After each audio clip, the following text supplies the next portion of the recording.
Barring injury, next week he will pass in the yardage category as well for a single season of Maryland football history. J.J. McCarthy back out onto the field now. Donovan Edwards. Straight. Tagovailoa keeping this alive, and he throws a duck that's intercepted. Picked off by DJ Turner, and Turner takes it in for the touchdown.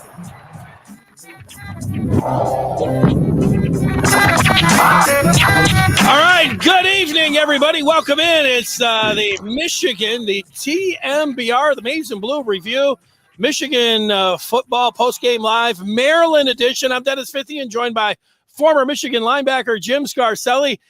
Scar, you got to be pretty fired up if you're a Michigan fan here. However you want to look at it, we're dropped right here into this game today. Michigan wins it. They are 9-1, and everything is in front of them here, coming up with the Ohio State week. Yeah, we are a confident bunch. We took care of business, did what we had to do. I know as a coach and watching Bo during these are the kind of games where him and the coaches would just raise the energy level. Opposed to next week, they don't really need to do much next week. But the games like the Maryland before we play Ohio State, that's when you would come in on Monday and these guys are going crazy. The coaches are going nuts. But that's a sign of a good coaching staff. Again, our guys were ready to play. So I want to compliment the coaches. Our guys were ready. I'm sure the coaches had them fired up.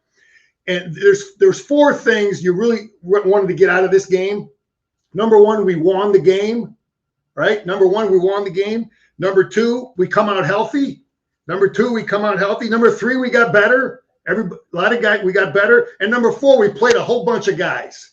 We cleared the bench. Probably everybody that traveled got in the game. And we went against a good quarterback, Denny. I know the guy's been up and down, and they put two good drives together at one time. But that kid scared the heck out of me, and it's a great win. We did a lot of great things, had some great catches. Let's save some of those great catches for next week, man. We got to have them. You know what? You just mentioned that. You got to coach me up a little bit, maybe the people that are watching here or listening, because you talk about getting a little bit of a scare. Earlier in the day, Michigan State playing Ohio State, and just watching how Ohio State performed there, that was scary. But you know what? We just saw Michigan, and they looked really good. And I'm not asking you for a prediction or anything else, but I'm asking you to coach me up a little bit. And people that had watched that game before saying, all right, Michigan's got a chance. Michigan's going to have a chance against Ohio State. What do you say to the people that watched that first game and are just like, oh boy, this is, as much as they liked what Michigan did this season and in this game right here against Maryland, they also watched that Ohio State team play at noon, and they look like a juggernaut, Scar. Come on. Listen, Ohio State has they got great players in every phase of the game. They got skilled players. The receivers are real good. They got a real good offensive coordinator. They spread the field. They truly make you play in space. They give you a bunch of problems. Their offense is good. They give you a bunch of problems. But we are better fitted to beat them and stop them than Michigan State defense, I think. I think our scheme is better. We're going to give them different looks. I think we're more athletic. We're faster. Our secondary's better. Our secondary's faster. And I see us having a whole lot more success than the Spartans had stopping them. Michigan State, look, every team wants to stop the run. Every coach, defensive coach will tell you we start with stopping the run. And Michigan State obviously emphasizes that too. But you got to be able to do both. And I really think McDonald, with our players, will put a great scheme together to put their quarterback and their coaches in conflict, so that they don't know what we're doing. And like I said, we got better speed defensively, so we're going to slow them down. And I think, listen, if we get the thing going like we had, today was beautiful offensively. I mean, we had our power game going, but they're doing things, and I've been calling for it all year. I think I've talked to you about it. We got to run away from the tight end wing. We're so tight end wing heavy with so much of our plays. So we were running power away. We were running the zone play. We were throwing out of formations today that we normally run out of. I've been calling for it all year. I don't want to sound like, I got all the answers, but I was really happy to see us running and throwing from run formations that we normally run from. We had success. We hit the wheel route to Donovan Edwards. That was out of a formation we normally run out of. But A lot of good things. I am totally confident. We're home. Our fans will be ready, and we will be ready. If we make the catches like we made today and do the things like we did today, you know, we're going to be in this thing, man. Thanks to the Big Ten Network for the audio there at the outset. You heard J.J. McCarthy to Donovan Edwards, who you mentioned. You also mentioned the Michigan defense and how it sets up. You heard D.J. Turner's interception ended up being a pick six there in the second half. But something you just said there against tendencies, you know, Michigan, their second possession in the first quarter went 11 plays and 70 yards, ended up going to Luke Schoonmaker for a 2-yard TD. But I was tracking the first down plays during that series. Michigan had 5 of them. On 4 of them, they threw. That's not something that you would say, wow, they're just going to turn around and run it up the middle of Haskins, which is what I would say that I would expect them to do. But they threw 4 of their 5 on first downs there when they had a 3rd and 10. They got Donovan Edwards out of the backfield. And I don't know, like, do you think – so Corum dressed and, you know, if he was going to be out there in an emergency case Edwards now, though, he played so well today, Scar. You think they're going to put a package together or two to have Edwards some kind of flare out, line it up as a wide receiver, you know, getting him out of the backfield? Almost seems like it demands it when you have a game like that kid had. Yeah, he's definitely good in space, and he's got good hands, and they like to throw it to him on the bubble stuff. They like to throw we've thrown the wheel route to him many times this year. I'm sure they know what he might be better at than Corum, and I think that's obvious with some of the plays they have for him. But yeah, it's definitely was good to get him going, get a little more of a comfort level as a coach that we got 2 of them, you know. But obviously Corum probably could have played if we needed him. I bet you that was the deal there. He was dressed because they wouldn't have had him dress, I don't think, if he was still recovering. But, Denny, I want to mention something, another group of guys that I'm involved with, Sports Peninsula Podcast is a group of guys that I've been with for a while, and we just talk Michigan football. We talk a lot of different Metro Detroit sports. You can find us on Apple Podcasts, Spotify, Google, and it's some pretty good stuff in addition to the great people here, more good football.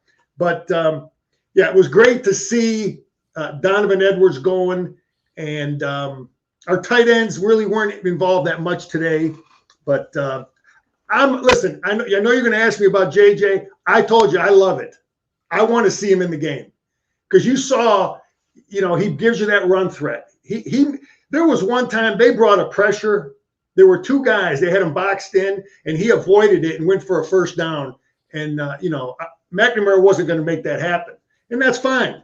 But JJ is getting more confidence. He gives us more for the defense to have to deal with. Ohio State is going to have to spend time figuring out what do they do with this guy when he's in the game.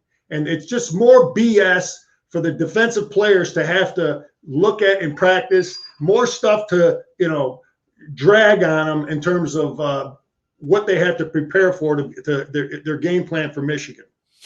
We're going to look at this whole thing today from Maryland, but if you just had to tell the people that are watching and listening 2 key points for success against Ohio State, you know, Michigan's defense being able to slow down Stroud and those, 3 NFL wide receivers that they have there. I would think, you know, somehow containing them, not letting them do what Michigan State did, just bust them open, you know, wide open. Goes down the list, Olave, Wilson, the other kid, you know, these guys are great. I mean, they're not just good wide receivers. These guys are great. I would think that would be one. What's the other one? Being able to fight fire with fire, being able to get out there and put up points if you're Michigan as well? Is it more on the running game with Haskins and Corum and Edwards? Or do you think it is McNamara or it is McCarthy being able to unleash a little bit and finding some of these receivers who now look like they're all coming together and getting healthy, whether it's Andrell Anthony, whether it's Roman Wilson, whether it's Mike Sanderstill, whether it's Eric All. What do you think, Scar, if you had to point to two keys against the Buckeyes here and just like kind of an X's and O's deal when it comes down to, you know, staying with and beating Ohio State next week? You know, Denny, it's impossible to point 1 or 2 things. You look at the Michigan State game. We drop passes with nobody on us. The punter drops the ball. We fumble the ball when no one touches us, a quarterback exchange. there's going to be 100 some plays in that game, and every one of them can decide the game. So listen, I think defensively, McDonald has to have a great scheme to put their quarterback in conflict, put their coaches in conflict, so they don't know what we're in all the time. Our players have to execute it. We got to contain the court. We got to tackle great in space. We got to be great tacklers in space. Keep the ball in front of us. Yeah. And then hopefully, if you look at like Nebraska and some of those games where they struggled, we got to tackle in space, get them down into the red zone and keep them to field goals, because that's where their offense isn't as effective, because they, with the space that they play in. And then the big thing we got to do is our offense. I think Coach Harbaugh wants to shorten the game with what we do. Obviously, we can run it. We can spread you out too. We have the capability of doing that. But ideally, we'd like to have our 2-3 tight end, grind a little bit, grind some first downs, eat some clock, shorten the game, shorten the possessions, make every possession more valuable, right? But just like we did today, and execute on offense, make first downs, 5-6 minute drives that lead to touchdowns. Let's tackle them in space. Let's get them in the red zone and keep them to field goals. If that gives you a quick, game plan, again, that's going to take a lot of stuff there. But defensively, when I look at Ohio State defensively, look, they got big, strong, great athletes all over the place. But I don't know if there is, first round, Chase Young type guys on that defense. There's good players. I don't know if there's as many great ones as we've seen in the past. We're going to find out. Well, and Michigan does have some great ones with 55 and 97 rushing the passer. And, to your point here, like if Michigan played pass defense and didn't have those kind of guys that could get after the quarterback, it could look like what Michigan State had going, where the ball was going over their head, where they're up the seam. I mean, just touchdown after touchdown. And it looked easy, but you mentioned it, and it rang true to me, the success that Penn State and Nebraska had. They tackled. They didn't let big plays go. They made them drive the length of the field, even though they ended up losing those games. The Huskers and the Lions, Penn State was within 3 points of Ohio State. So it can happen. It doesn't mean just because we saw the juggernaut unleash and Stroud going crazy. Michigan can defend that. They can play better. They can play like Penn State and Nebraska there. And the offense is, as much as, I don't know, it's not a machine gun but it's a little better than a pop gun. They've got some balance, and they've got some guys that, that can get in there, and they got a wild card in McCarthy. I mean, all of those things there, it's, gives them a chance, and they're at home. Yeah. I really liked our play calling. I liked everything was, when I always look at how I would defend Michigan. When I'm looking at a game, I'm looking at it from a coaching standpoint, and I really like we got our zone play going. We were throwing out of every different formation, and just like you said, Denny, we're throwing more on first down, and I think they made a decision. I think as a coaching staff, Gaddis, Harbaugh, whoever, they said, listen, we get down in the red zone, we are not going to be afraid to throw on first down. I think we started the year with all them field goals.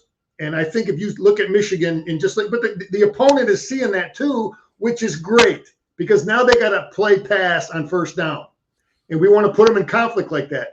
And let me say this about tendencies too. And I'm coaching as many years as I have. Everybody has their tendencies, and you study them and this and that, and you know exactly what they've done. But let me tell you, when Michigan plays Ohio State, you can throw them tendencies out the window.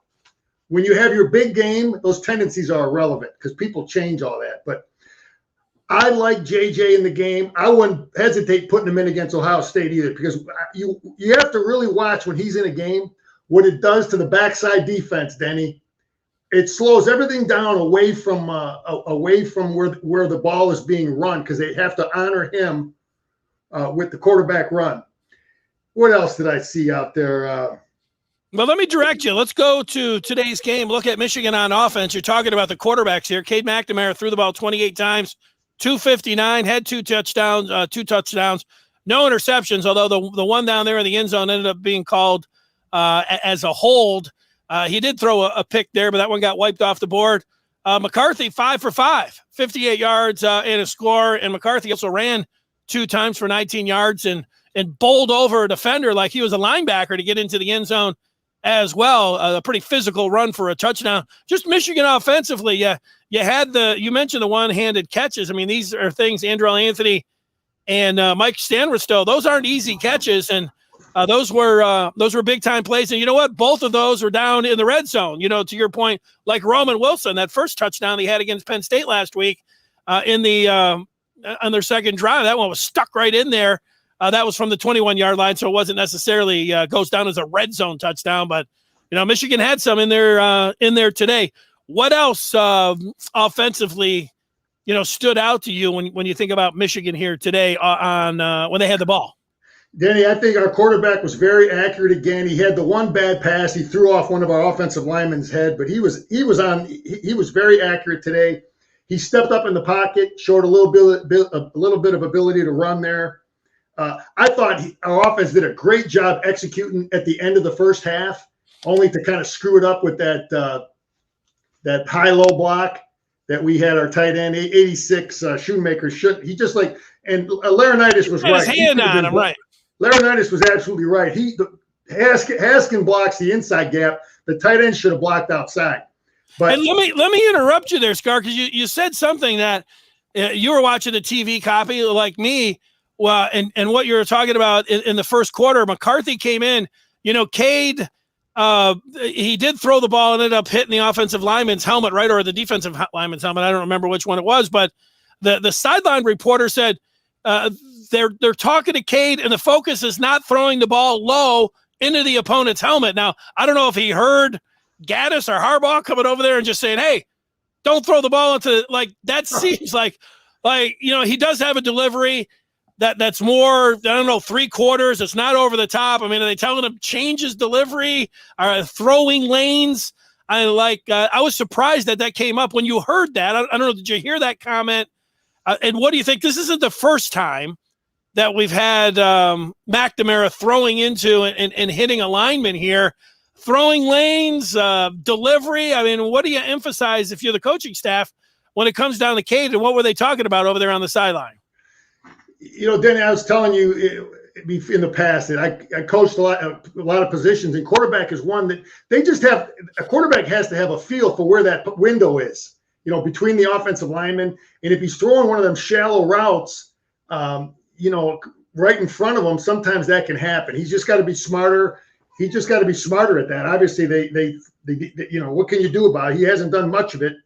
But anyway, it's something to talk about. You hope he's smart enough to correct it. But I thought Cade was outstanding. He was very accurate. I thought our receivers dropped some passes early. We can't do any of that next week. We got to have all the great catches.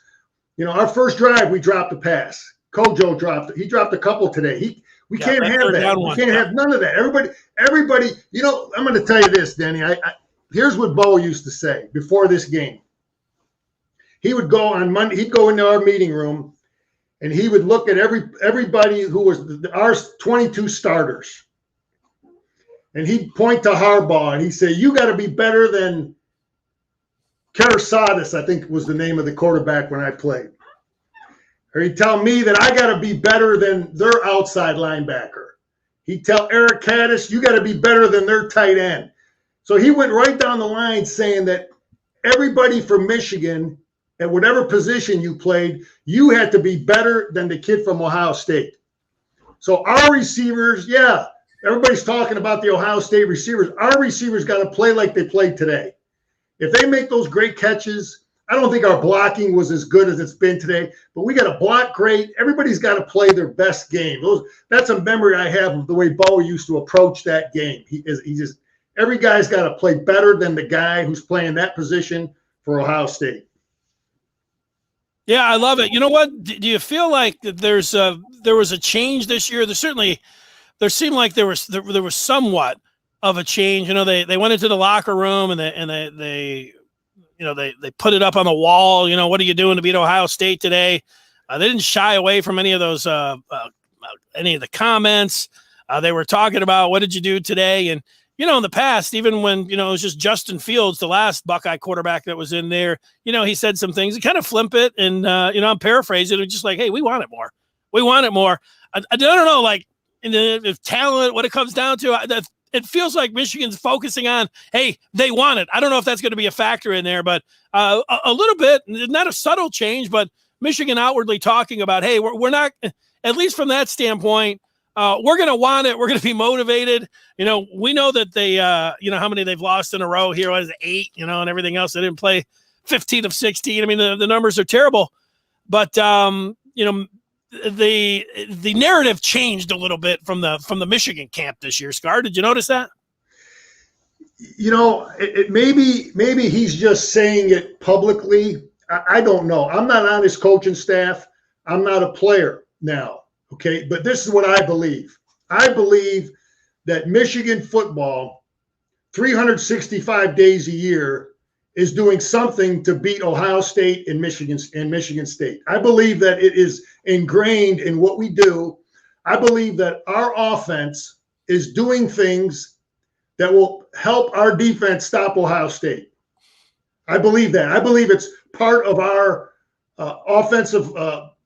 We may even have some of their plays in specifically to help our defense so that they see it during spring football, so that they see it in bowl practices, so that they see it in all summer long when we're just going 7-on-7.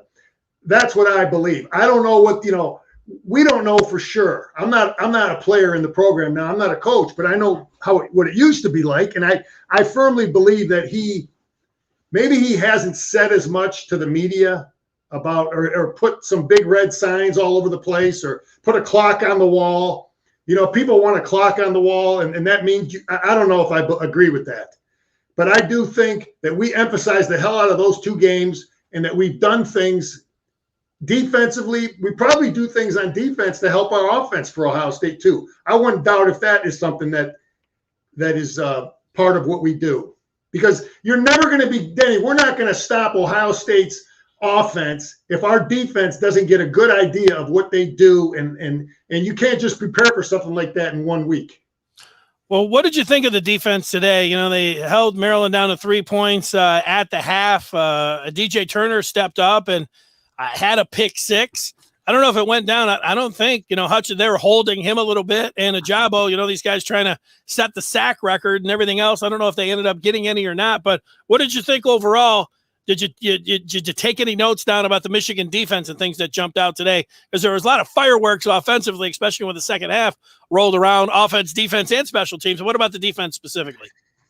I told you, I said, I watched this kid play the first game of the year, and I thought he was the best quarterback in the Big Ten. But he's been up and down, because he can run and he can throw. I was really, really, not scared, but concerned with the Maryland offense. I thought Coach McDonald and the defensive staff gave a great scheme. We gave them a lot of different looks. They got nothing easy. So I think the scheme was great, and I think the players executed it really good. Again, he does different things week to week. You don't know what you're going to get when you play Michigan's defense. I thought we tackled well in space, because this offense really wants to play in space. And I thought the great thing about this offense is it's very similar to what we're going to see next week. Very similar to what they're doing. That can be a good thing because your players see it, but it can be a bad thing because the opponent has an idea of what you like to do to defend it. You understand what I'm saying, Denny? I do. Yeah, I do. But what else did I see? I don't know. Maryland dropped a lot of passes. Their quarterback threw a lot of he had some guys that were wide open. But I was a little just frustrated that we're losing contain sometimes on that quarterback. I'm a former outside linebacker. I just hate seeing ends lose contain. And but anytime you rush 4 guys, there's really 6 gaps. So there's always 2 gaps that the quarterback could step up in, and that happened a couple times today. But anyway, we played a lot of guys. Tackling in space was good. It's good to see a pick 6. Good to see our defense score some points. But in general, it was a good overall defensive game plan, and I think our players executed it. They played hard, and it was a pretty good defensive effort. Well, I want to take it to special teams. Let's go back to offense for a second. Actually, let's go to College Park because Jim Harbaugh up at the podium.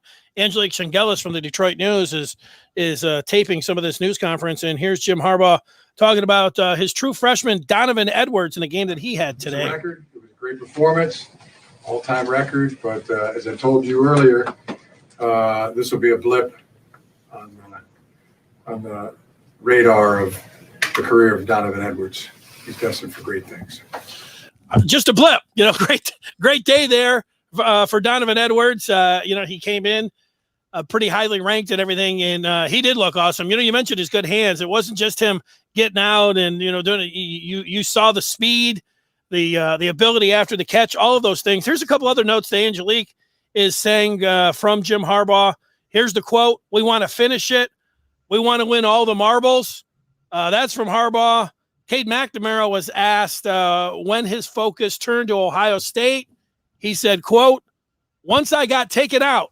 So, all right, these guys are ready for this week. And, we didn't think this was going to be the case before the season, but we've went over the offense. We've gone over the defense. Special teams was a big factor, could be a big factor next week, but they did a lot of things in the return game and the punt block game, field goals, a little bit of everything that you would want here.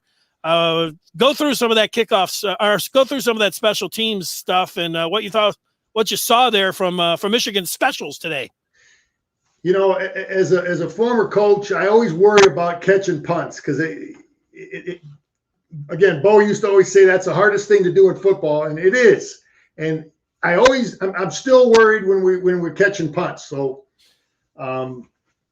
We dropped one. I'm worried about A.J. Henning because he dropped one and also had a fumble on a catch or a reverse that he was in there, but he also had the kickoff return. You're a little bit concerned there, or you're riding with them. What do you think? Because I think they put Turner in for a couple weeks, right? They put someone else in there for a couple games to catch punts. Well, he was hurt though. I think he was dealing with a hamstring there. He was dealing with but I don't know.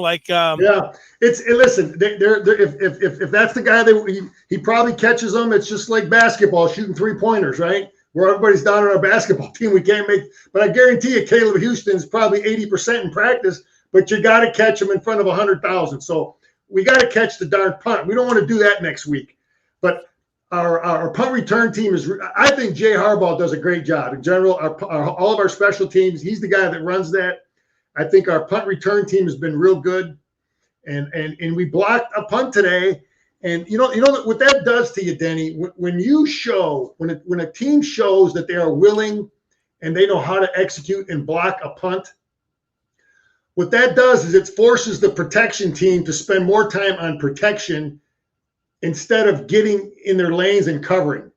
So they're going to have to spend, look, Michigan is willing to do it. They got guys that can do it. So they got to spend time on protection instead of spending time on getting their guys down the field on their coverage. But let me say this too. This is coaching. When we had that throwback pass for a touchdown, our coaches must have seen something. They must have known what Maryland does in that, the way they had their coverage team lined up. For whatever reason, our coaches must have known that was coming. Expecting a little bit of a shorter pooch kick. We had a guy that was there, that was prepared. You don't make that decision just when it's happening. You have an idea that, listen, this is what they like to do when they, something. There must have been something on film our coaches saw. And Michael Barrett, a high school quarterback, catches it, throws it back. Perfectly executed. That's not just something, like we're playing in the backyard, that's not something that just they winged it. So I give credit to the coaches there, but you give credit to the players for executing. It was perfect. It was a perfect throw, and he kind of just snuck out there, and it was well executed. But those plays are great because Ohio State has to work on it. And we get in our bowl game, people have to work on it. People are always going to have to work on that when they play Michigan. Well, you know what, Scar, before you go on, this was a 59. Michigan wins it by 41 points, 59 to 18. And 41, 40, yeah. And the thing is, I think if you look for a key in this game, it ends up coming down to that punt block, because the play before, that's the first possession of the second quarter. That's when Michigan, they go for it on a 4th and 4, and they throw into traffic there. It wasn't the greatest execution or design or anything else there. I mean, that's going to happen, but so they go 4 and out there, and that's when the defense steps up and gets a 3 and out. Then they get the punt block. I mean, it's a 14-3 game there. They come back, and that's when Mike Sanders made the great catch. The 13-yarder for the touchdown, made it 21-3. They really didn't look back. So I thought that was the turning point of the game, if there was a turning point of the game. I looked at things as a former defensive player. It's like, yeah, okay, we get the pick 6, but guess what? We got to go right back on the field. So there were those kind of plays in that game where, yeah, okay, we get the you do a good job on defense, but you got to continue to go right back on the field on defense. We only really there were 2 series where Maryland got it rolling there in the second half.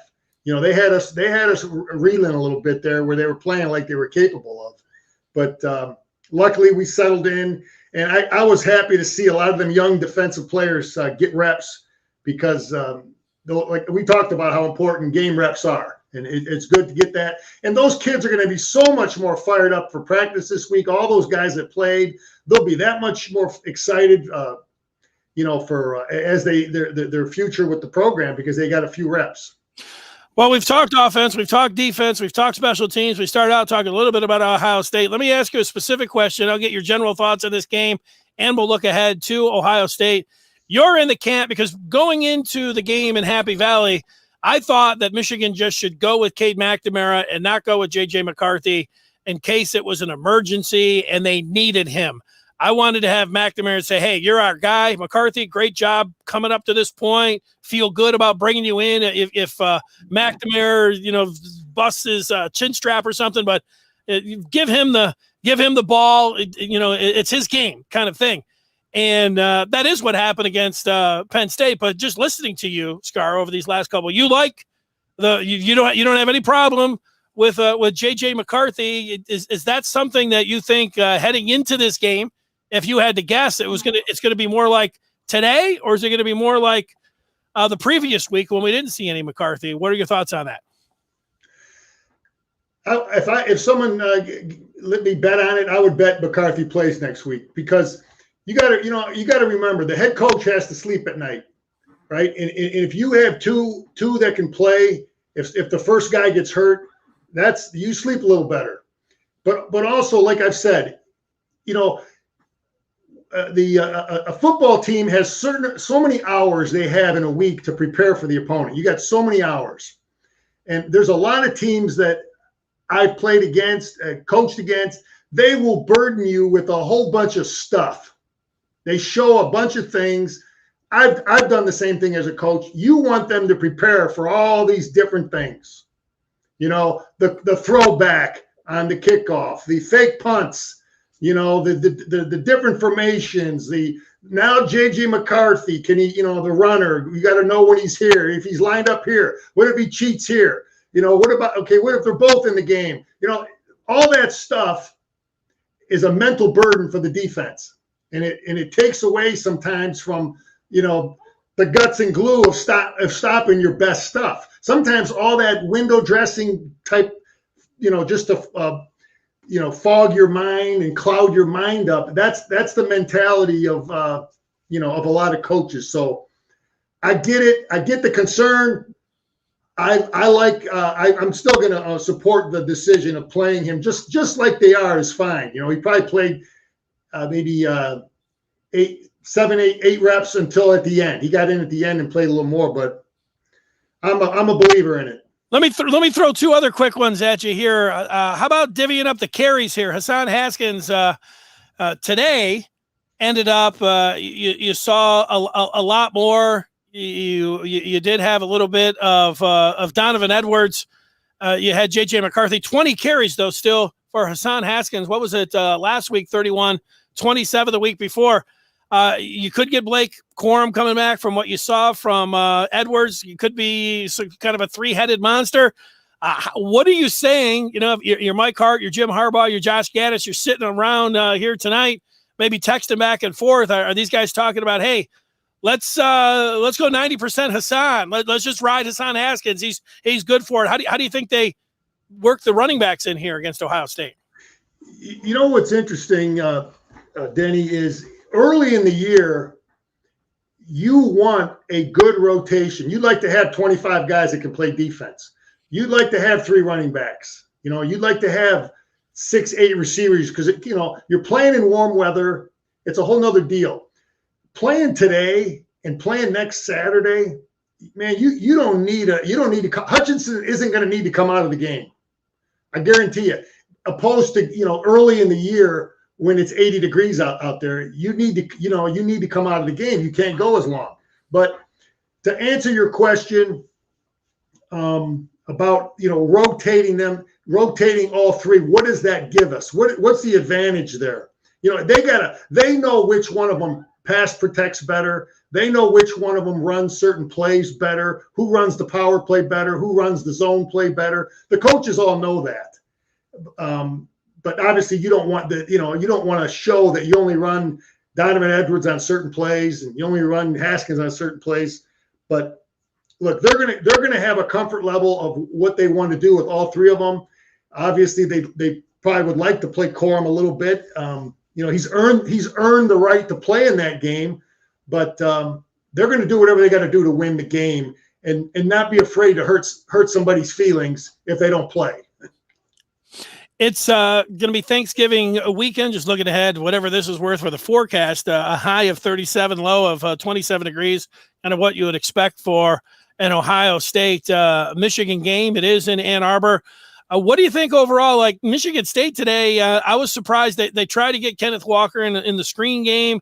Peyton Thorne wasn't too sharp with his passes, but it looked like Michigan State was deciding to come out and saying, hey, we got to put the ball up rather than saying, let's shorten the game, let's ride Kenneth Walker. How do you think Michigan approaches it? Will they go and say, we're going to, you talked about, let's go to this ground game. Let's establish this ground game. When would they abandon it? Just how do you think? Do you think they're going to come out and say, hey, we need to ground and pound against Ohio State to keep them over there on the sideline? Denny, you have to take the approach offensively like we took today. You want the opponent not to know what you're going to do on first down, right?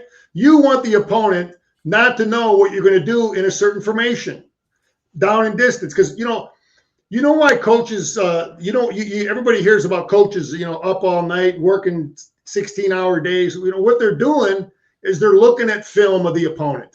They're looking at tendencies.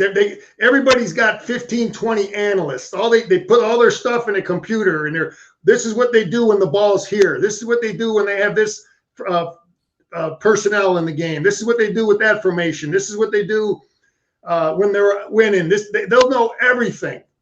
I'm a former head coach, but I coached the defense. That was my thing. And my job was to get into the head of the offensive coordinator. I got to know what he does and when he does it.